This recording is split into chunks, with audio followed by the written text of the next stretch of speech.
कोतवाली से निकलकर 20 मिनट में मैं लाल हवेली पहुंचा। कार बाहर खड़ी कर मैं सीधा जूही के कमरे में गया। शीला वहां पहले से ही मौजूद थी। वो दोनों आपस में गप्पे हाँक रही थी। मुझे आया देख खामोश हो गई। क्यों भाई, मेरी बुराई चल रही थी क्या जो दोनों एकदम से खामोश हो गई? अरे नहीं, हम बस गप्पे हाँक रहे थे।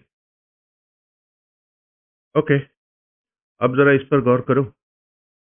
कहते हुए मैंने कोतवाली से हासिल जूही के बर्थडे में शामिल लोगों के नाम और पते की लिस्ट जूही के सामने बेड पर रख दी।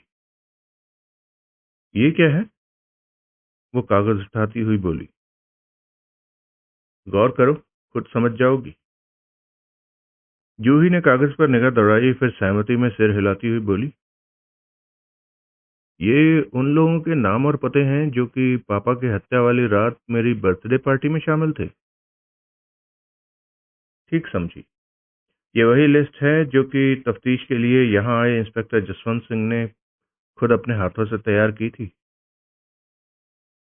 मगर ये तुम मुझे क्यों दिखा रहे हो? क्योंकि मैं तुम्हारी इस बात पर यकीन करके चल रहा हूं कि तुम्हारे डैडी की मौत कोई हादसा नहीं थी। किसी ने पूरी प्लानिंग के साथ उनका कत्ल किया था। आगे मुझे यकीन है कि हत्यारा इस लिस्ट में ही कहीं छिपा हुआ है। इसलिए इन तमाम नामों पर गौर करो। पार्टी वाले दिन को अपने जहन में ताज़ा करो। कहीं कुछ खटकता हुआ महसूस हो तो मुझे बताओ। फिर तो तुम्हें निराशा ही होगी। मैं कोई अंदाज़ा नहीं लगा सकती। मैंने पहले भी कई बार ऐसी कोशिशें की थी, मगर किसी नतीजे पर नहीं पहुंच सकी। एक बार और कोशिश करो, शायद कुछ याद आ जाए। कोई पुरानी रंजिश, कोई छोटी मोटी तकरार, या फिर पार्टी में इनमें से किसी का कोई असामान्य व्यवहार। इनमें से कोई ऐसा व्यक्ति जो पार्टी के दौरान कुछ देर के लिए दिखाई देना बंद हो गया हो। उसने सहमति में सिर हिलाया और अपने काम में लग गई। 10 मिनट पश्चात, देखो, इनमें से जितने भी लोगों को मैं जानती हूँ, मुझे नहीं लगता कि उनमें से कोई पापा का कत्ल कर सकता है। वो लिस्ट मुझे वापस करती हुई बोली, अलबत्ता कुछ लोग ऐसे हैं जिन्हें मैं नहीं जानती, अतः उनके बारे में कोई अंदाजा लगा पाना संभव नहीं है। गुड, ये अच्छा साइन है। मुझे बताओ वो लोग कौन हैं? मैं दोबारा उसे लिस्ट थमाता हुआ बोला, या ऐसा करो, तुम उनके नामों को अंडरलाइन कर दो। उसने वैसा ही किया। वो कुल जमा 7 लोगों के नाम थे, जिनमें 4 लेडीज और बाकी जेंट्स थे। तुम्हें अच्छी तरह याद है कि तुम इन 7 में से किसी एक को भी नहीं जानती? हाँ, शक्ल देखकर पहचान जाऊं तो अलग बात है, वरना नाम से तो नहीं जानती। ठीक है, गुड जॉब। मैंने अपनी पॉकेट डायरी निकालकर केस से संबंधित जरूरी बातें नोट करने लगा। तुम लोग बैठो, मैं कॉफी लेकर आती हूँ, कहकर जूही कमरे से बाहर निकल गई। अपना काम खत्म कर मैंने डायरी जेब के हवाले की और शीला से मुखातिब हुआ। तूने इन सब को बारीकी से चेक करना है। मैंने लिस्ट उसे पकड़ा दी। मरने वाले से इनके संबंध कैसे थे, उनका सामाजिक दायरा कैसा है, उनकी पसंद नापसंद, क्या इनमें से कोई मकतूल के रिश्तेदारों से कोई वास्ता रखता है, पिछले 2 महीनों में क्या इनमें से कोई शहर से बाहर गया था, हाँ तो कहाँ गया था, अगर बाहर से कोई इनसे मिलने आया था तो कहाँ से आया था, कौन आया था, वगैरह वगैरह। कहने का मतलब ये है कि तूने इनकी जन्म कुंडली खोद निकालनी है, और ये काम तूने हर हाल में करके दिखाना है। वो तो खैर मैं समझ गई, मगर ₹1,00,000 का सवाल ये है बॉस कि इस बात की क्या गारंटी है कि ये सभी औरत और मर्द ही हैं। हकीकतन इनमें से कोई 10-12 साल की बच्ची या बच्चा भी हो सकता है। इसके चांसेस कम है, मुझे नहीं लगता कि पुलिस ने इस लिस्ट में बच्चों का नाम दर्ज किया, क्योंकि बच्चे अपने पेरेंट्स के साथ आए होंगे। इसलिए पुलिस ने उनका नाम लिखना ज़रूरी नहीं समझा होगा। इसके बावजूद मैं गलत हो सकता हूँ, मगर फिर भी तुझे इनको चेक करना है, समझ गई? और मत भूल कि हमारे पास आगे बढ़ने के लिए कोई लीड नहीं है। अभी तक हम अंधेरे में ही हाथ पांव मार रहे हैं। ओके, अब एक बात मेरी सुनो। सुनो और समझने की कोशिश करो। देखो, अगर मान सिंह का कत्ल हुआ है तो समझ लो वो सिर्फ और सिर्फ किसी मर्द का काम हो सकता है। ये औरतों वाली किस्म का अपराध नहीं है। इसलिए हम इन लेडीज के नामों को अलग करके अपनी जांच का दायरा सीमित कर सकते हैं। वो ठीक कह रही थी। मैंने सहमति में सिर हिला दिया। ठीक है, मर्दों को चेक कर और कुछ काम की जानकारी हासिल कर। दिलावर सिंह? क्या? मैंने हकबका कर चारों ओर देखा। तुम दिलावर सिंह को क्यों नजरअंदाज कर रहे हो, जिसकी टांग हर जगह फंसी पड़ी है? कितनी सारी बातें हैं जो उसके खिलाफ जाती हैं, और कितने सारे सवाल हैं जिसका जवाब उसके पास हो सकता है। अब तू बच्चे मत पढ़ा। किसी को नजरअंदाज नहीं कर रहा मैं। दिलावर सिंह की जो शख्सियत अब तक मेरे सामने आई है, उसकी रूह में उससे सीधा टकराना मतलब इस अजनबी शहर में अपनी जान से हाथ धो बैठना है। बावजूद इसके मैं एक बार उससे रूबरू हो चुका हूँ, और दोबारा उससे सवाल जवाब के मुनासिब मौके की तलाश में हूँ। इसलिए जो कह रहा हूँ वो करके दिखा। ओके, कर लेगी ये काम? उसने सिर हिलाकर हामी भरी। शाबाश, अब फौरन काम पर लग जा, कहकर मैंने उसे अपनी कार की चाबी पकड़ा दी। तभी जूही कॉफी की ट्रे के साथ कमरे में दाखिल हुई। मैं जाऊं? कॉफी पीकर जा। अगले 5 मिनट कॉफी पीते गुजरे। इसके बाद शीला कमरे से बाहर निकल गई। मैं वो जगह देखना चाहता हूँ जहां तुम्हारे पिताजी के साथ वो हादसा हुआ था। उसके लिए छत पर चलना होगा। क्या हर्ज है? कोई हर्ज नहीं, चलो। मैं जूही के साथ सीढ़ियां चढ़कर छत पर पहुंचा। वो मुझे लेकर ऐसे स्थान पर पहुंची जहां से हवेली के कोने कोने का पूरा नजारा होता था। फिर छत के बाएं हिस्से में पहुंचकर वो ठिठक गई। उसने छत के नीचे झांक कर देखा, फिर संतुष्टिपूर्ण ढंग से सिर हिलाती हुई बोली, यहीं ठीक नीचे जमीन पर उनकी लाश पड़ी पाई गई थी। मैंने गौर से उस जगह को देखा। दूसरी मंजिल की बालकनी की रेलिंग कुछ बाहर निकली हुई थी। यही हाल पहली मंजिल का भी था। मुझे लगा यहां से गिरने वाला व्यक्ति नीचे बालकनी में भले ही ना पहुंचे, मगर उसका रेलिंग से टकराए बिना नीचे पहुंच जाना असंभव था। मैंने अपनी जेब से लाश की तस्वीर निकाल ली, फिर उस जगह का मिलान करने लगा। तस्वीर उसी जगह की थी। संतुष्ट होकर मैंने तस्वीर दोबारा अपनी जेब में रख ली। क्या पुलिस की तफ्तीश में इस बात का जिक्र आया था कि तुम्हारे डैडी जब यहां से नीचे गिरे थे तो उनका शरीर पहले बालकनी से टकराया था, फिर नीचे गिरा था? शायद नहीं, और अगर आया था तो मुझे खबर नहीं। लेकिन तुम्हारी बात में दम है। यहां से गिरते वक्त रेलिंग से टकराए बिना नीचे पहुंच जाना संभव नहीं है। मैंने आसपास निगाहें दौड़ाई। सामने बाउंड्री वॉल एक जगह से टूटी पड़ी थी, जिसके पत्थर वहीं बिखरे हुए थे। पत्थरों का ढेर कुछ यूं लगा था कि उन पर चढ़कर कोई भी लंबे कद का आदमी पहली मंजिल की बालकनी तक आसानी से पहुंच सकता था, और आगे सीढ़ियों के रास्ते छत पर पहुंच जाना क्या बड़ी बात थी। मेरी सारी थ्योरी ही फेल हो गई। मेरा ये विश्वास रेत के महल की तरह ढेर हो गया कि मान सिंह का कत्ल पार्टी में मौजूद किसी शख्स ने किया था। सामने का नजारा खुद बयान कर रहा था कि कातिल उसी रास्ते से वहां पहुंचा था। और एस्केप के लिए भी उसने वही रास्ता इस्तेमाल किया था। टूटी हुई बाउंड्री की परली तरफ कच्चा रास्ता था जो आगे से बाएं मुड़कर हवेली के मुख्य द्वार तक पहुंचता था। एक ट्रक टकरा गया था बाउंड्री वॉल से। जूही मुझे उधर देखता पाकर बोली, दीवार काफी पुरानी और कमजोर हो चुकी थी। वो ट्रक का मजबूत झटका नहीं झेल सकी और टूट कर बिखर गई। इधर ट्रक का क्या काम? कोई काम नहीं। वो ट्रक ड्राइवर पापा से मिलने हवेली ही आ रहा था। कब की बात है ये? डैडी की मौत से महज एक दिन पहले की। इसे दोबारा बंद कराने की कोशिश नहीं की गई? नहीं। क्यों?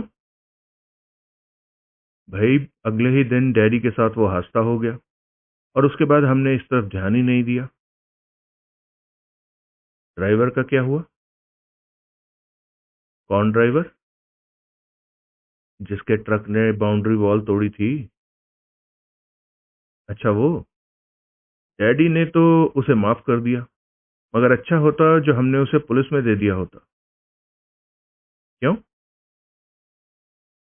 अगले रोज हाईवे पर उसकी लाश बरामद हुई थी। किसी ने सरेरा उसे शूट कर दिया था। बेचारा हवालात में होता तो यूं मरने से बच जाता। उसकी मौत के बाद उसके घर वालों की इल्जाम लगाती उंगली डैडी की तरफ उठी। उन सब ने बहुत हो हल्ला मचाया, मगर कोई यह मानकर राजी नहीं हुआ कि मेरे डैडी ने सिर्फ इसलिए उसको मार डाला क्योंकि उसने उनकी दीवार तोड़ दी थी। फिर क्या हुआ? कुछ नहीं। होना क्या था? पुलिस के अनसॉल्व्ड केसों में उसके कत्ल का भी एक केस जुड़ गया। ओह। क्या यहाँ छत पर पहुंचने का कोई दूसरा रास्ता भी है? ऐसा रास्ता जिसे इस्तेमाल करने के लिए नीचे हॉल से गुजरना जरूरी ना हो? है तो सही, जूही बोली, मगर वो इस्तेमाल में नहीं लाया जाता। हमेशा लॉक्ड रहता है। अगर तकलीफ ना हो तो मैं वो रास्ता देखना चाहूंगा।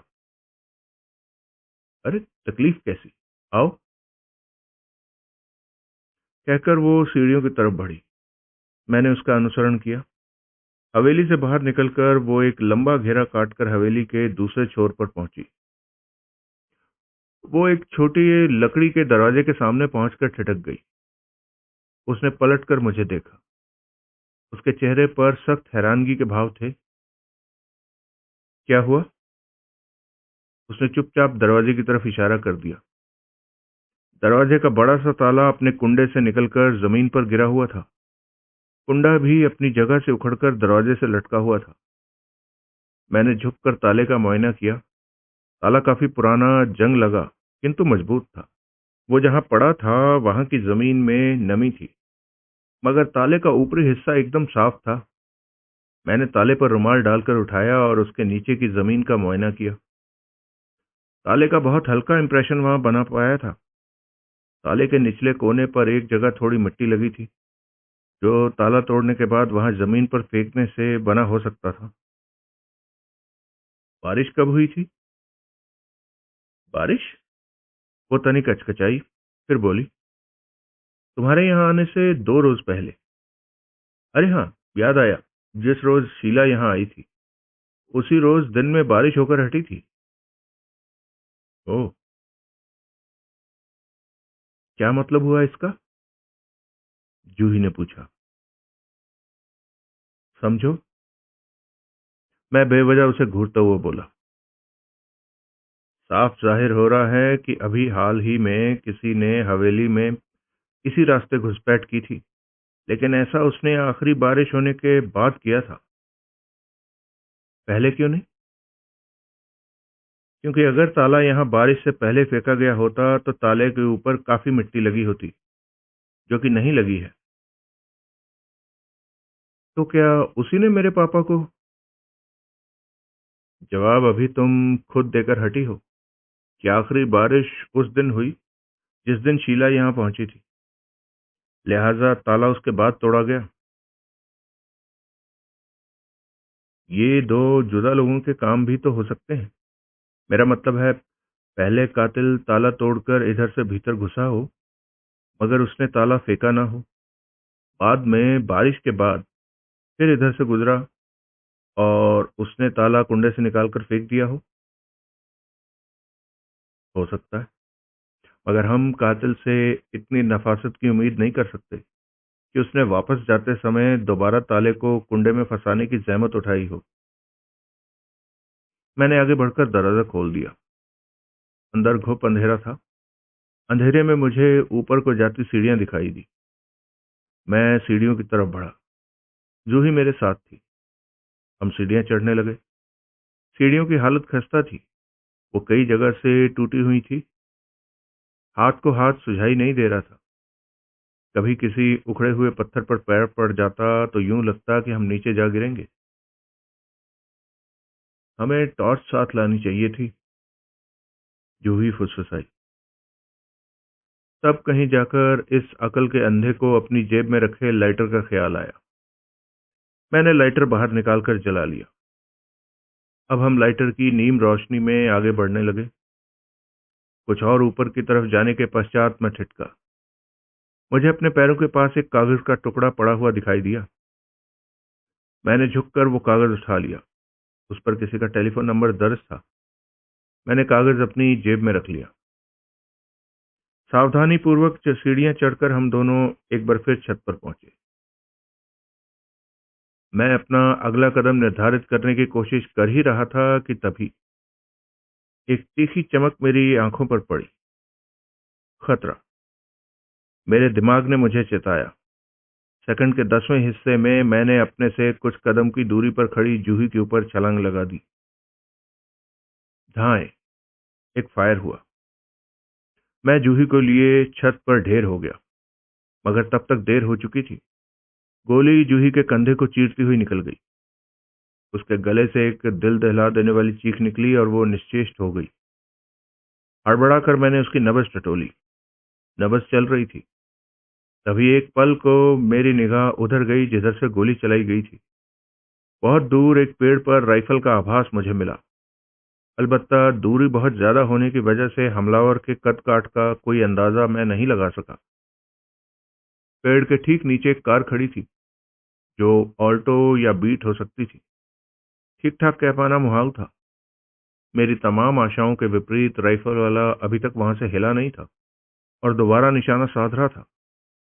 मैंने रिवॉल्वर निकालकर हमलावर की दिशा में लगातार 2 फायर झोंक दिए, मगर जैसा कि अपेक्षित था, दूरी अधिक होने के कारण गोलियां रास्ते में ही ठंडी हो गई।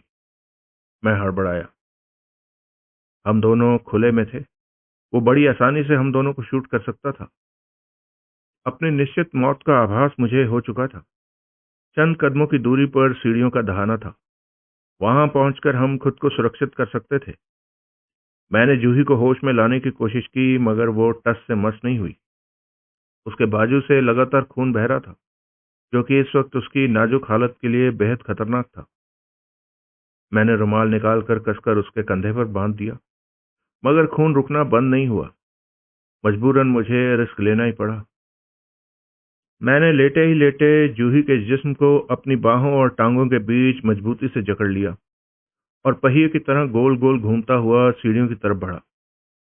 फौरन एक फायर हुआ। गोली मेरे ऊपर से गुजर गई।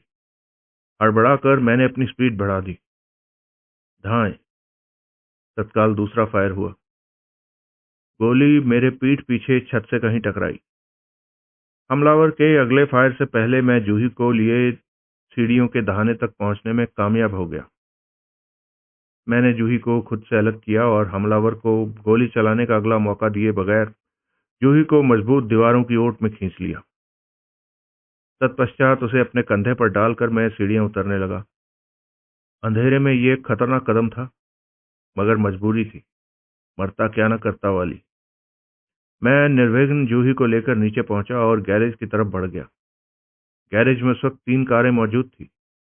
पहली जेन, जिसे प्रकाश चलाता था, और दूसरी स्टीम, जो कि जूही के इस्तेमाल के लिए थी, और तीसरी कार जो कि बीएमडब्ल्यू थी।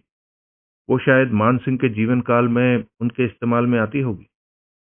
गैरेज में पहुंचकर मुझे याद आया कि किसी एक कार की चाबी भी मेरे पास नहीं थी। मैंने वापस हवेली में जाकर प्रकाश से चाबी मांगने के बारे में सोचा, मगर जूही को वहां अकेले छोड़ना भी ठीक नहीं था। मैंने पुनः उसके बाजू पर दृष्टिपात किया। खून का बहना अभी भी जारी था। मैंने रुमाल खोलकर दोबारा उसके घाव पर कसकर बांध दिया। अब खून बहना कुछ कम हुआ। मैंने अपनी जेब से चाबियों का एक गुच्छा निकाला, फिर उसमें से छांटकर एक चाबी ड्राइविंग डोर के लॉक में डालकर घुमाई। वाह, पहली ही चाबी से दरवाजा खुल गया। तत्पश्चात काफी परिश्रम करके मैंने जूही को कार की पिछली सीट पर लिटा दिया। फिर दरवाजा बंद करने के पश्चात मैं ड्राइविंग सीट पर जा बैठा।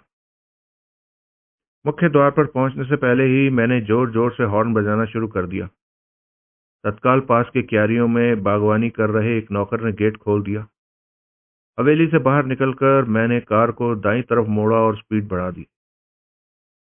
रास्ते में मुझे जो पहला नर्सिंग होम नजर आया, मैंने उसके इमरजेंसी गेट के सामने कार रोक दी और जोर से चिल्लाया, कम ऑन, हरी अप, ये मर रही है। अस्पताल के कर्मचारियों पर मेरे आखिरी फिक्रे का अच्छा प्रभाव पड़ा। आनन फानन में जूही को एक स्ट्रेचर पर लेटा दिया। 2 वार्ड बॉय स्ट्रेचर को धक्का देते हुए अंदर ले गए। कार वहीं खड़ी छोड़कर मैं उनके पीछे लपका। तभी एक डॉक्टर मेरे पास पहुंचा। फौजदारी का मामला है, पुलिस को खबर करनी होगी, एमएलसी करानी होगी। उसकी हालत कैसी है? अभी कुछ कहना मुश्किल है। खून बहुत बह गया है। गोली शायद अभी भी अंदर है। ऑपरेशन करना होगा, मगर उससे पहले पुलिस को फोन करना जरूरी है। डॉक्टर, प्लीज आप गोली निकालिए, बाकी मुझ पर छोड़ दीजिए। मैंने जसवंत को फोन कर दिया है, वो आता ही होगा। जसवंत? कौन जसवंत? क्या बात है डॉक्टर साहब, आपके शहर कोतवाली का इंचार्ज कौन है, ये भी आपको नहीं पता? प्लीज अपना काम पूरा कीजिए, वो आता है तो मैं सारी फॉर्मेलिटीज पूरी कर दूंगा। ओके, आप कहते हैं तो। हाँ, मैं कहता हूँ, प्लीज। वो भीतर चला गया। मैंने कैशियर के पास जाकर अपने क्रेडिट कार्ड से 20,000 रुपयों की पेमेंट कर दी। फिर कोतवाली में फोन किया। पता चला कोतवाल साहब अभी अभी सीओ साहब के साथ कहीं बाहर गए हैं। मैंने उसके मोबाइल पर कॉल लगाई। 2 बार घंटी बजते ही कॉल अटेंड कर ली गई। मैं बहुत बिजी हूँ भाई। मैं समझ सकता हूँ इंस्पेक्टर साहब, बहुत जरूरी नहीं होता तो मैं आपको डिस्टर्ब नहीं करता। कम शब्दों में बताओ क्या चाहते हो। जूही को गोली लगी है। वो शिवम नर्सिंग होम में एडमिट है।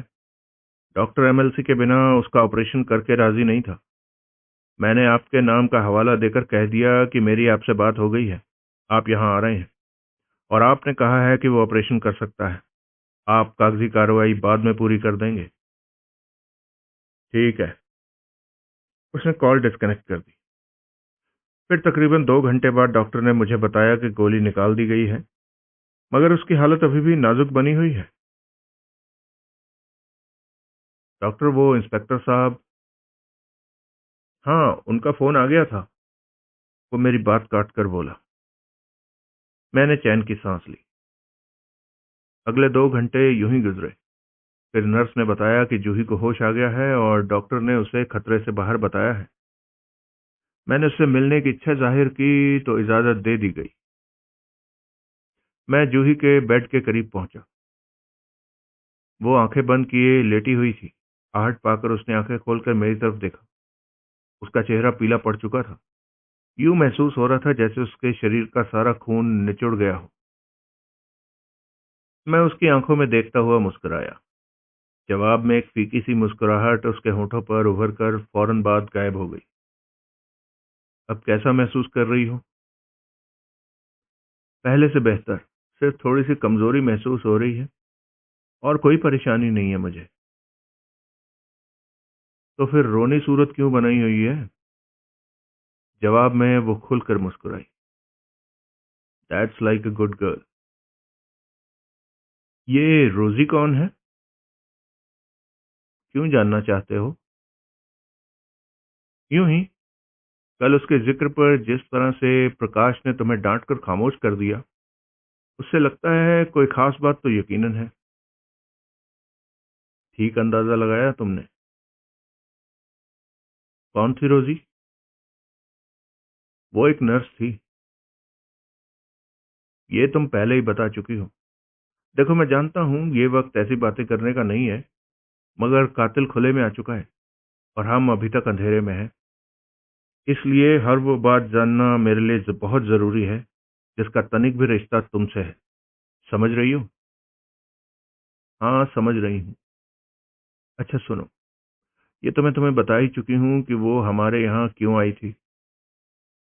हाँ, उससे आगे बढ़ो। ओके। देखो, उसे पापा के लिए अपॉइंट किया गया था, इसलिए उसे रहने के लिए पापा ने अपने बगल वाला कमरा दे दिया था। पापा के बेड के किनारे एक कॉल बेल लगा दी थी, जिसकी घंटी रोजी वाले कमरे में बजती थी, ताकि जरूरत पड़ने पर वो रोजी को बुला सकें। फिर एक रात जब मैं अपने कमरे में सोई हुई थी, मुझे बाहर किसी के जोर जोर से बोलने की आवाज सुनाई पड़ी। उत्सुकतावश मैं कमरे से बाहर निकली और आवाज की दिशा में आगे बढ़ी। तभी मेरी नजर अपने कमरे से बाहर निकल रही रोजी पर पड़ी। उसके हाथों में एक लंबे फल वाला चाकू चमक रहा था। अजीब से सस्पेंस में फंसी मैं उसके पीछे चल पड़ी। फिर क्या हुआ? चाकू हाथ में लिए रोजी पापा के कमरे में जा घुसी। मुझे लगा वो पापा की हत्या कर देना चाहती है। मैं दौड़कर कमरे में पहुंची। तब तक रोजी पापा के सिरहाने पहुंच चुकी थी। अब शक की कोई गुंजाइश नहीं थी। मैंने आसपास निगाह दौड़ाई। फर्श पर मेरे पैरों के पास एक पिस्तौल पड़ी हुई थी। मैंने झुककर उसे उठा लिया। अब तक रोजी का चाकू वाला हाथ हवा में ऊपर उठ चुका था। घबराकर मैंने उसकी दिशा में फायर झोंक दिया। वो जोर से चीखी और कटे पेड़ की तरह फर्श पर जा गिरी। तब जाकर मुझे इस बात का एहसास हुआ कि मैंने रोजी का कत्ल कर दिया था। मेरे हाथ पांव फूल गए। मारे दहशत के मेरा बुरा हाल हो गया। तब तक हवेली में जाग हो गई। पापा उठकर बैठ चुके थे। तभी प्रकाश वहां पहुंचा। मैंने उसे और पापा दोनों को बताया कि रोजी क्या करने वाली थी, मगर किसी को यकीन नहीं आया, क्योंकि रोजी के पास से कोई छुरा बरामद नहीं हुआ। प्रकाश ने मेरी बात पर विश्वास कर रोजी की लाश इधर-उधर करके छुरे को ढूंढने की कोशिश की, जो कि नहीं मिला। फिर आनन-फानन में रोजी की लाश वहां से हटा दी गई। फिर क्या हुआ? होना क्या था? सभी ने उसकी बाबत खामोशी इख्तियार कर ली। लाश किसने ठिकाने लगाई? प्रकाश ने। कहा? इस्माइलपुर में ईसाइयों का कब्रिस्तान है, वहीं पर। आई सी। मैं विचारपूर्ण भाव से बोला। अच्छा, वो पिस्तौल किसकी थी जो कि तुम्हें कमरे के फर्श पर पड़ी मिली थी? मालूम नहीं। फिर वो यूं अचानक कमरे में कहां से नमूदार हो गई? मुझे नहीं मालूम।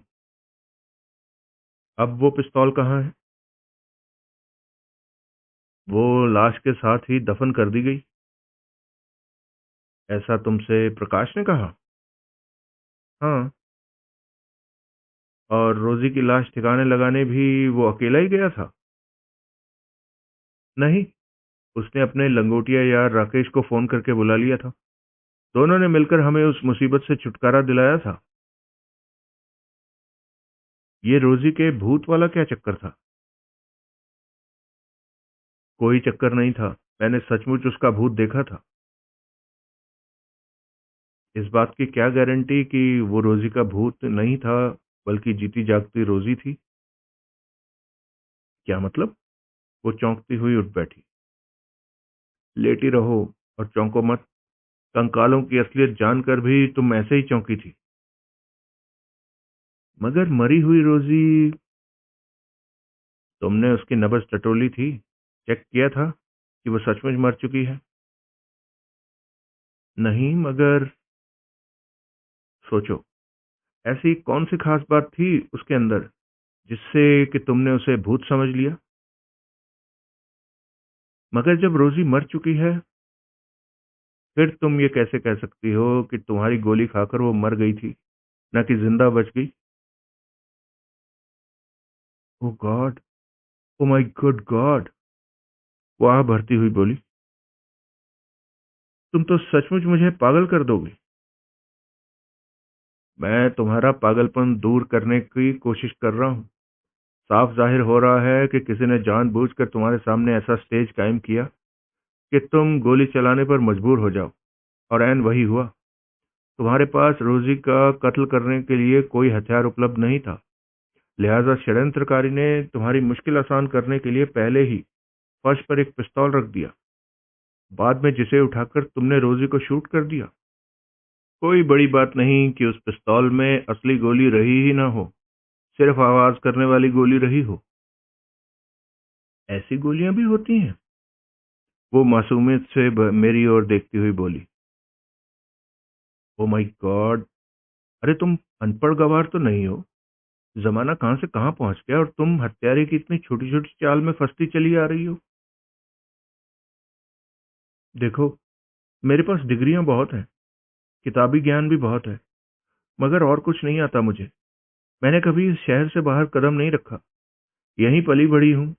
यहाँ के गंवार देहाती लोगों में भी मुझसे ज्यादा दुनियादारी की समझ होगी। तुम नहीं जानते कि जब तुमने कंकालों की असलियत बताई तो मैं किस कदर भौचक्की रह गई थी। मैं तो सपने में भी नहीं सोच सकती थी कि ऐसा भी होता है इस दुनिया में। इसलिए तुम मुझे अनपढ़ गंवार ही मान लो। देखो, मैं तुम पर तंज नहीं कस रहा, बात को समझने की कोशिश करो। ओके, करती हूँ कोशिश। इस दफा वो खुलकर मुस्कुराई। यानी कि जो हुआ वो सिर्फ एक ड्रामा था? हालात तो यही जाहिर करते हैं। अगर वो ड्रामा था तो सब किया धरा प्रकाश का हुआ। जाहिर है, वो ऐसा क्यों करेगा? इस बारे में तुम मुझसे बेहतर सोच सकती हो। सो तो है, वो विचारपूर्ण भाव से बोली। मगर मुझे नहीं लगता कि प्रकाश ऐसी बेहुदा हरकत कर सकता है। हाथ कंगन को आरसी क्या मेम साहब, अगर ऐसा कुछ हुआ था तो उसे अभी भी साबित किया जा सकता है। कैसे? वो उत्सुक स्वर में बोली। रोजी की कब्र खोदकर उसमें दफन ताबूत को खोलकर देखा जा सकता है। तौबा, मुझे तो कब्र के नाम से ही दहशत महसूस होने लगी, और तुम तो बकायदा उसे खोलने की बात कर रहे हो, मानो वो ताबूत ना होकर किसी बक्से का ढक्कन हो। मैं हंसा। हंस क्यों रहे हो? आजकल की लड़कियों के बारे में सोचकर, जिनकी दिली ख्वाहिश है कि वे हर मामले में पुरुष की बराबरी करें, लेकिन अफसोस उनकी ख्वाहिश अधूरी रह जाती है। जब बात हिम्मत और साहस की आती है तो मजबूरन उन्हें पीछे हटना पड़ता है, मर्द जाति की शरण में जाना ही पड़ता है। देखो, मेरे जैसी की बात छोड़ दो तो आजकल की लड़कियां किसी भी क्षेत्र में लड़कों से पीछे नहीं है। अगर ऐसा है तो लड़कियां क्यों अपनी इज्जत की दुहाई देती फिरती हैं कि फलाना लड़के ने उसकी इज्जत लूट ली, फलाना लड़के ने उसे छेड़ दिया। मैं बोला। तुम मुझे एक भी ऐसा लड़का दिखा दो जिसने कभी इतना भी कहा हो कि फलाना लड़की ने उसे छेड़ दिया हो। वो खामोश रही। जवाब दो मेरी बात का। तुमसे बातों में कोई नहीं जीत सकता। ये तो कोई जवाब नहीं हुआ। ओके, मुझे तुम्हारी बात से इत्तेफाक है। कौन सी बात से? यही कि लड़कियां कभी भी लड़कों की बराबरी नहीं कर सकती। गुड। सच्चाई को एक्सेप्ट करना अच्छी बात होती है। वैसे मुझे नहीं लगता कि कब्रिस्तान जाने पर रोजी की कब्र मिलेगी। फिर भी मैं चेक करूंगा, अगर वाकई उसके नाम की कब्र वहां हुई तो। अरे भाई, वो वैसा वाला कब्रिस्तान नहीं है। वहां कब्र पर नाम नहीं लिखा होता, कोई चबूतरा भी नहीं बनाया जाता, बस जमीन खोद कर दफना दिया जाता है। ओह, अच्छा। अब मैं चलता हूँ, बहुत सारे काम निपटाने हैं। कहाँ जा रहे हो? मैंने बताया। मुझे पहले घर तो पहुंचा दो। फिलहाल तुम यहीं रहो, वो हवेली तुम्हारे लिए महफूज नहीं है। मगर हॉस्पिटल में सिर्फ शाम होने तक। ओके। ओके। मुझ पर गोली किसने चलाई थी? मालूम नहीं। क्या वैसी कोई हरकत यहाँ नहीं हो सकती? उम्मीद तो नहीं है। फिर भी मैं डॉक्टर को बोलकर जाऊंगा कि वो तुम्हारी सुरक्षा का कोई इंतजाम कर दे। उसने सिर हिलाकर हामी भरी। मैं बाहर आकर कार में सवार हो गया। अब इस बखेड़े को जल्द से जल्द निपटाना बहुत जरूरी था, क्योंकि कातिल अब खुले में आ चुका था, जो कि इस अजनबी शहर में मेरे लिए खतरनाक बात थी। वो बौखलाया हुआ था, इसलिए कुछ भी कर सकता था। मैं वापस हवेली पहुंचा। प्रकाश की कार अब वहां नहीं थी। शायद वो हवेली से रुखसत हो चुका था। मौका अच्छा था। मैं उसके कमरे तक गया। दरवाजा बंद था और कुंडे से एक मजबूत किंतु पुराना बनावट का ताला लटक रहा था। एक बार अपने आजू बाजू देखकर मैंने ये इत्मीनान हासिल किया कि कोई नौकर चाकर मुझे नहीं देख रहा था। तत्पश्चात मैंने अपनी जेब से चाबियों का गुच्छा निकाल कर एक एक करके सारी चाबियां ताले के छेद में डालकर देख ली। ताला नहीं खुला। मैंने जूही के कमरे का दरवाजा ट्राई किया। दरवाजा खुला हुआ था। मैं अंदर प्रवेश कर गया। कमरे में अंदर से गुजरकर मैं बालकनी में पहुंचा। वहां से प्रकाश के कमरे की बालकनी में पहुंचना बहुत ही आसान काम साबित हुआ। राहत की बात यह थी कि उसकी बालकनी का दरवाजा खुला हुआ था। बालकनी के रास्ते में प्रकाश के कमरे में दाखिल हुआ। अंदर दाखिल होते ही मैं थमक कर खड़ा हो गया। सामने अस्त व्यस्त पलंग पर प्रकाश की लाश पड़ी थी। उसकी दाईं कनपट्टी में बना गोली का सुराग दूर से ही नजर आ रहा था। मैं उसके समीप पहुंचा। पलंग के पायताने एक रिवॉल्वर पड़ी हुई थी। मैंने झुककर उसे रुमाल से पकड़कर उठा लिया। नाल को नाक के पास ले जाकर सूंघा। ताजा जले बारूद की गंध स्पष्ट महसूस हुई। रिवॉल्वर का सीरियल नंबर रेती से घिसकर मिटा दिया गया था। मैंने रिवॉल्वर यथास्थान रखकर लाश का मुआयना किया। नब्ज बंद थी, धड़कनें बंद थी। शरीर अभी गर्म था और गोली के छेद से अभी भी खून रिस रहा था। उसे पॉइंट ब्लैंक रेंज से गोली मारी गई थी। लाश की हालत बताती थी कि उसे मरे अभी घंटा भी नहीं गुजरा था। ये उस आक्रमणकारी का काम हो सकता था जिसने हम पर छत पर गोली चलाई थी। मैंने हाथ में रुमाल लपेटकर वहां की तलाशी लेना आरंभ किया। शुरुआत मैंने राइटिंग टेबल से किया। दराजों में कुछ कागजात भरे हुए थे। मैंने एक एक करके सभी कागजात देख डाले, मगर कोई काबिले जिक्र वस्तु मेरे हाथ नहीं लगी। अलबत्ता ऐसा कुछ जरूर महसूस हुआ जैसे किसी ने मेरे से पहले बेहद जल्दीबाजी में वहां की तलाशी ली हो। मैं वार्डरोब के करीब पहुंचा। वहां भी पहले से ही अस्त व्यस्तता का बोलबाला था। जैसे तैसे करके मैंने कमरे की तलाशी का काम मुकम्मल किया। इस दौरान काबिले जिक्र एक तस्वीर मेरे हाथ लगी, जिसमें तकरीबन 25 वर्षीय एक युवती खड़ी मुस्कुरा रही थी। तस्वीर के पीछे रोजी डैनियल विद लव और मुंबई का एक पता लिखा हुआ था। लिहाजा ज्यादातर उम्मीद इसी बात की थी कि तस्वीर वाली लड़की रोजी ही थी। तस्वीर ये इशारा करती थी कि रोजी प्रकाश की गर्लफ्रेंड हो सकती थी, जबकि बाजुबानी जूही, मुझे पता लगा था कि रोजी एक नर्स थी, जिसको कि जूही के डैडी ने अपनी तीमारदारी में रखा हुआ था। शायद ये रोजी कोई और हो, मैं खुद से बोला। प्रकाश की गर्लफ्रेंड रोजी और नर्स रोजी दो जुदा लड़कियां हो सकती थी।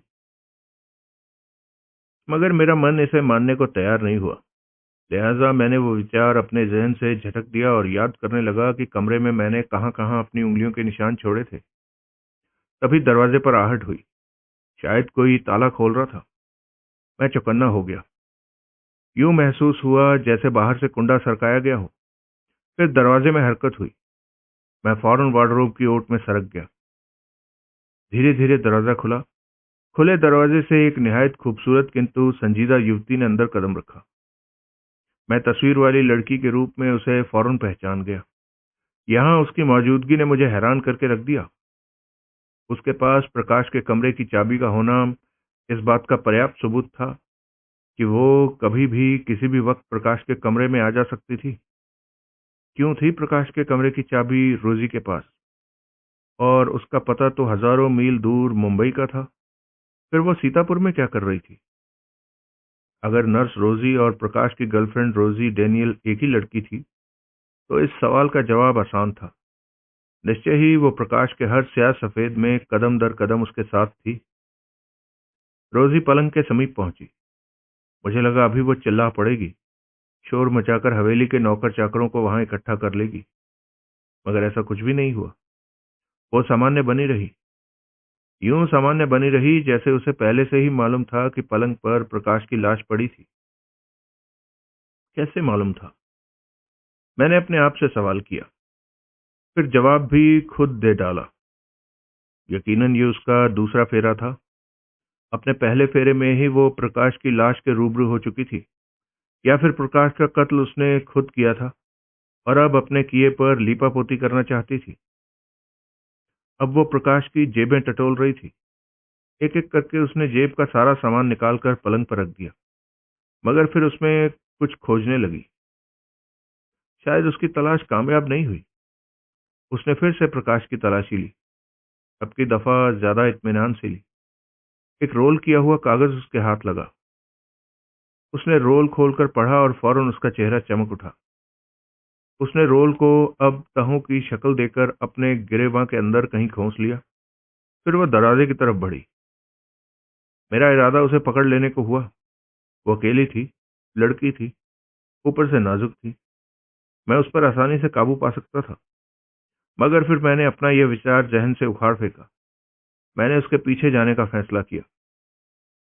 जाती बार उसने दरवाजे को ताला लगाना जरूरी नहीं समझा, मगर दरवाजे से बाहर निकलने की सूरत में देख लिए जाने का खतरा था। लिहाजा मैं फौरन बालकनी में जा पहुंचा। फिर जूही के कमरे से होता हुआ बाहर निकल आया। रोजी मुझे सीढ़ियां चढ़ती दिखाई दी। जी हाँ, वो सीढ़ियां चढ़ रही थी, ना कि उतर रही थी। इस वक्त वो बेहद चौकन्नी थी। उसकी भरपूर कोशिश थी कि वो किसी की निगाहों में न आने पाए। मैं सावधानी बरतता हुआ उसके पीछे लपका। आखिरकार वो हवेली की छत पर पहुंची। वहां से वो उन सीढ़ियों की तरफ लपकी जिधर से मैं घायल जूही को लेकर गया था। आगे वो टूटी हुई बाउंड्री के रास्ते हवेली से बाहर निकल गई। अब हम दोनों एकदम खुले में थे। वो एक बार भी पीछे मुड़कर देखती तो मुझ पर उसकी नजर पड़ जाना अवश्यंभावी था, मगर उसके पास शायद पीछे मुड़कर देखने की फुर्सत नहीं थी। वो जल्द से जल्द उस इलाके से निकल जाना चाहती थी। मैं बदस्तूर उसका पीछा करता रहा। रिहायशी इलाके में पहुंचकर वो एक साइकिल रिक्शा पर सवार हो गई। कोई अन्य रिक्शा वहां नहीं था। मैंने अपनी चाल तेज कर दी, मगर इतना काफी नहीं था। रिक्शे और मेरे बीच का फासला निरंतर बढ़ता जा रहा था। मैं दौड़ लगाकर उसका मुकाबला कर सकता था, मगर यूं सड़क पर दौड़ना खामखा लोगों का ध्यान अपनी ओर आकर्षित करने जैसा था। ऐसे में रोजी की निगाह मुझ पर पड़कर ही रहनी थी। मेरी समझ में नहीं आ रहा था कि क्या करूं। तभी एक बाइक सवार उधर आता दिखाई दिया। मैंने उसे रुकने का इशारा किया तो थोड़ा आगे जाकर उसने बाइक रोक दी। मैं झपट कर उसके करीब पहुंचा। लिफ्ट चाहिए? मैंने सहमति में सिर हिला दिया और उसके पीछे सवार हो गया। उसने बाइक आगे बढ़ा दी। कहाँ जाना है? वो दूर जाता रिक्शा देख रहे हो? उसका पीछा करना है। जवाब में उसने कसकर ब्रेक लगाया और बाइक रोक दी। क्या हुआ? मैं हड़बड़ाया। तुम बताओ, किस फिराक में हो?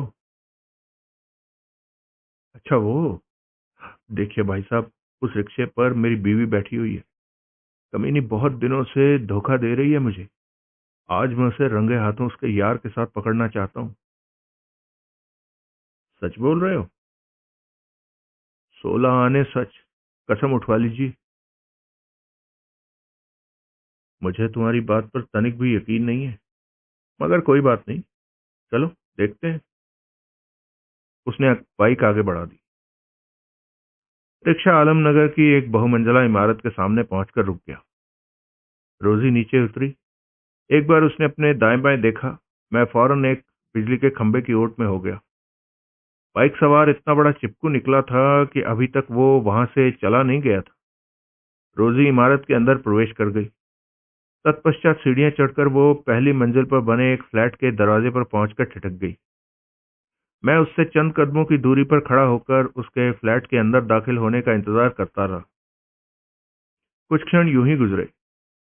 फिर उसने अपनी पोशाक को टटोलकर एक चाबी बरामद की और दरवाजे के की होल में फंसाकर घुमा दी। क्लिक की आवाज हुई।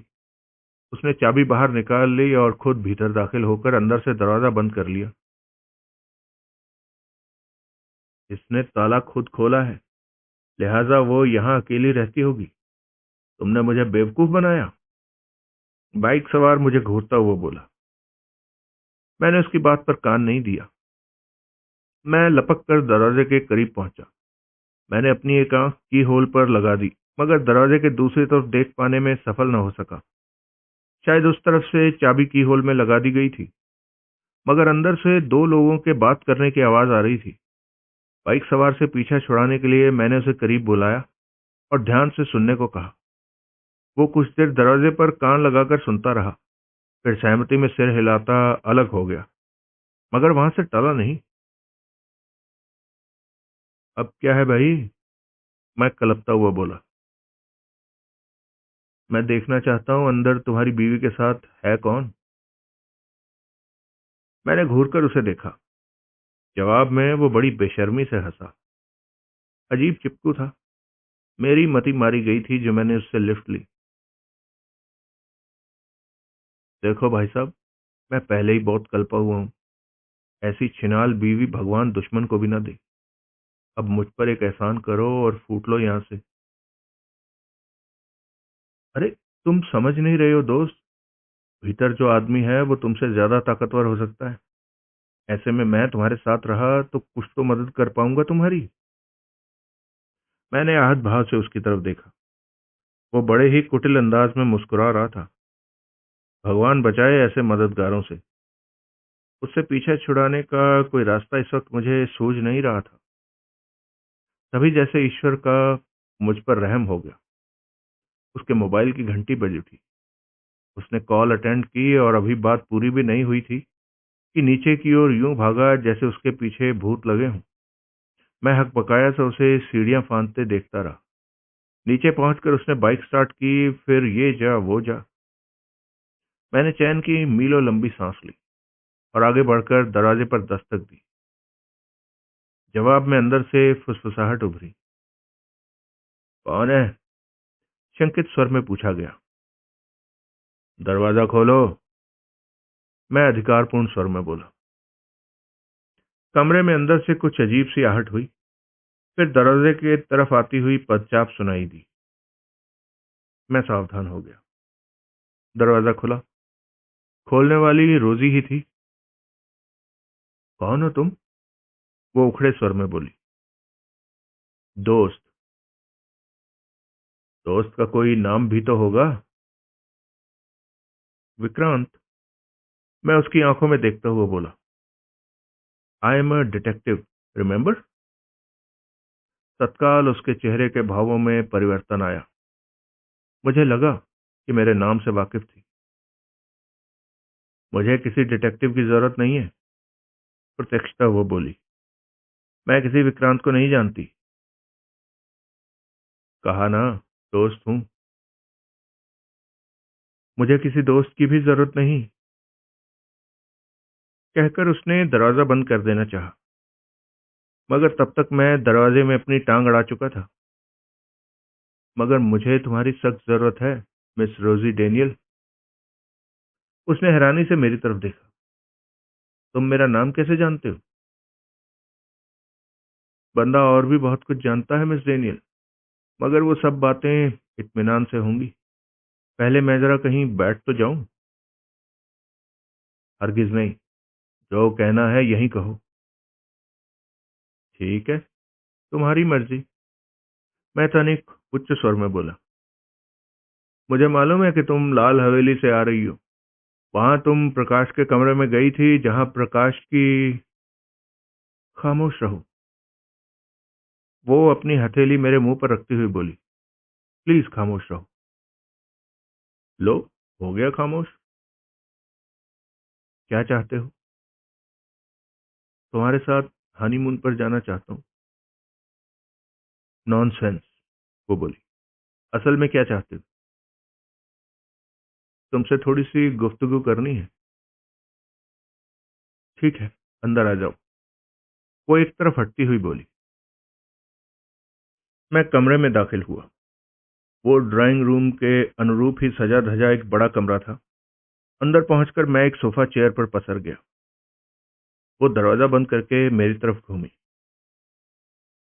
अब बोलो, क्या बात करना चाहते हो? बताता हूँ, पहले जरा अपने रोमियो को भी बाहर बुला लो।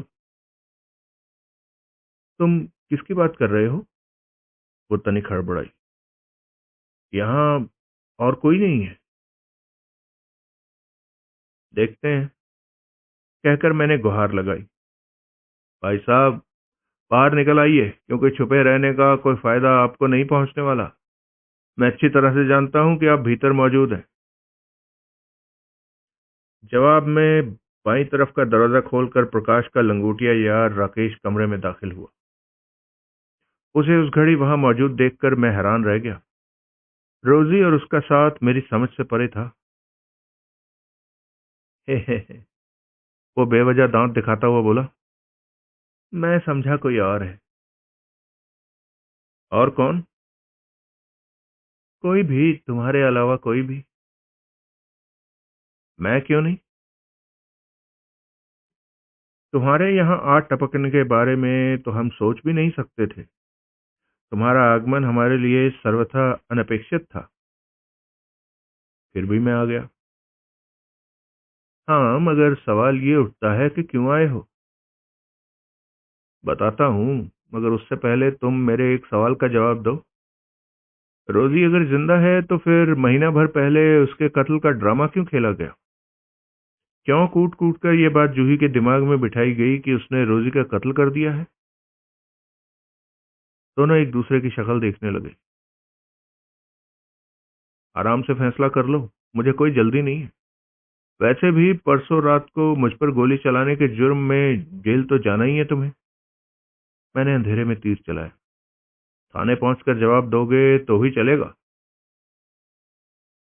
क्या बकते हो? मैंने कब तुम पर गोली चलाई? बताया तो, परसों रात को, जब मैं दिल्ली से सीतापुर पहुंचा था। खैर, ये बताओ तुम्हारा जख्म कैसा है? शुक्र है मेरी गोली तुम्हारी टांग में लगी, वरना तुम तो उसी रात खुदा को प्यारे हो गए होते। इडियट, मेरी टांग में बियर की बोतल का कांच घुस गया था, ना कि तुम्हारी गोली। बेवकूफ हो तुम। पुलिस का डॉक्टर 2 मिनट में साबित कर देगा कि तुम्हारी टांग में गोली लगी थी, न कि वो जख्म कांच के टुकड़े से बना था। इस बार उसने कुछ नहीं कहा। चेहरे से वो साफ साफ फिक्रमंद दिखाई देने लगा। लिहाजा मेरा अंधेरे में चलाया गया तीर एकदम सही निशाने पर लगा था। ऐसे किसी जवाब के लिए तुम हमें मजबूर नहीं कर सकते। ये रोजी की आवाज थी। कर सकता हूं, करूंगा भी। बस तुम इतना बता दो, क्या तुम चाहोगी कि तुम्हारा नाम पुलिस के रिकॉर्ड में कातिलों की लिस्ट में शामिल हो जाए? क्या कहना चाहते हो तुम? वो तनिक हड़बड़ाई। पुलिस को पता लगने की देर है कि प्रकाश का कत्ल तुमने किया है। वो तुम्हें फौरन लॉकअप में ठूस देंगे। फिर तुम्हारी आगे की जिंदगी जेल की सलाखों के पीछे गुजरेगी। वहां से जब तुम वापस आओगी तो तुम्हारा ये संगमरमरी हुस्न, सुलगती जवानी ढल चुकी होगी। तुम्हारे चेहरे पर झुर्रियां होंगी, बाल सफेद होंगे, तुम बूढ़ी हो चुकी होगी। आज जो लोग तुम्हें देखकर ठंडी आहें भरते हैं, कल वो तुम्हारी तरफ देखना भी पसंद नहीं करेंगे। चुप हो जाओ, वो जोर से बोली। ऐसा नहीं होगा, ऐसा हरगिज भी नहीं होगा। ऐसा ही होगा। मुझे तो तरस आता है तुम पर। देखो, मैं नहीं जानती कि तुम क्या कुछ जानते हो, मगर प्रकाश का कत्ल मैंने नहीं किया। फिर किसने किया? मुझे नहीं मालूम। मैं जब वहां पहुंची तो वो पहले से ही मरा पड़ा था। वो तुम्हारा दूसरा फेरा था। प्रकाश का कत्ल तुमने अपने पहले फेरे में किया था। हरगिज नहीं, मेरे पहुंचने से पहले ही वो मर चुका था।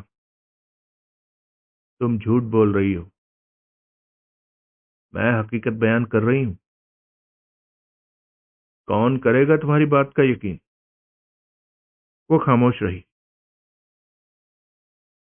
प्रकाश के कमरे की केवल दो ही चाबी थी, जिसमें से एक तुम्हारे पास है और दूसरी अभी भी प्रकाश की जेब में पड़ी है। मैंने ब्लफ मारना शुरू कर दिया। मेरा इरादा वक्ती तौर पर उसे हल्कान कर देने का था। प्रकाश के कमरे में घुसते हुए मैंने तुम्हें अपनी आंखों से देखा था। दोबारा जब तुम बाहर निकली तो तुम्हारे चेहरे की हवाइयां उड़ी हुई थी।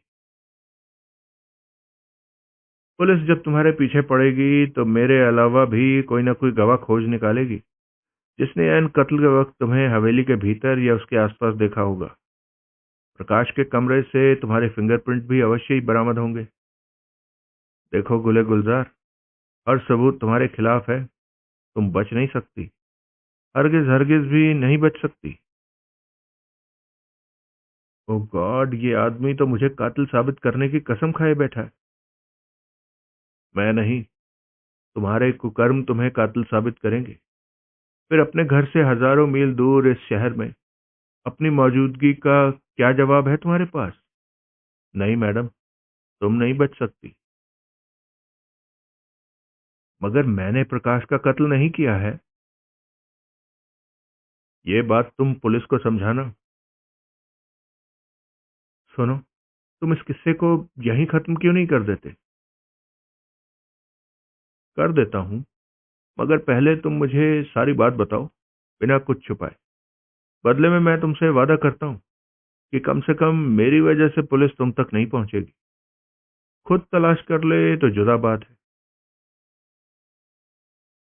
तुम इन बेवजह के पचड़ों में क्यों पड़ते हो? भूल क्यों नहीं जाते ये सब? कहती हुई वो मेरे पहलू में मुझसे सटकर बैठ गई।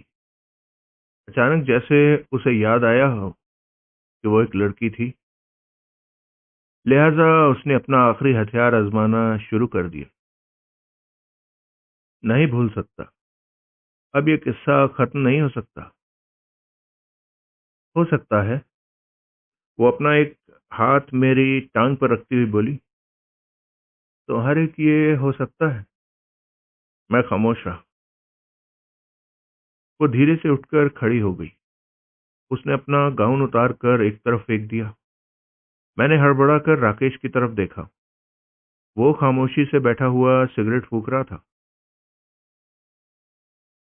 देखो, रोजी बोली, मैं प्रकाश के कमरे में गई थी, इसकी खबर सिर्फ तुम्हें है।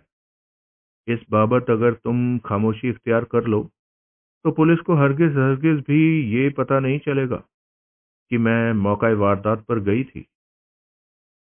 मैं ऐसा क्यों करूंगा? मेरी खातिर, अपनी रोजी की खातिर। देखना कितनी ऐश कराती है मामा तुम्हें। मैं हक पकाया। कैसी हर्राफा थी वो। अभी यार की चिता भी नहीं जली थी और वो मुझे अपनी जवानी के हिंडोले पर झूला झुलाने की तैयारी कर रही थी। तुमने कभी जन्नत की सैर की है? नहीं। मैं कराऊंगी। बस इस कहानी को यहीं खत्म कर दो। कहकर उसने अपने दोनों हाथ ऊपर उठाकर बड़े ही मादक अंदाज में अंगड़ाई ली। मुझे अपना गला सूखता सा प्रतीत हुआ। मैं कैसी लग रही हूं? एक नंबर की छिनाल। तत्काल उसके चेहरे पर हाहाकारी भाव आए।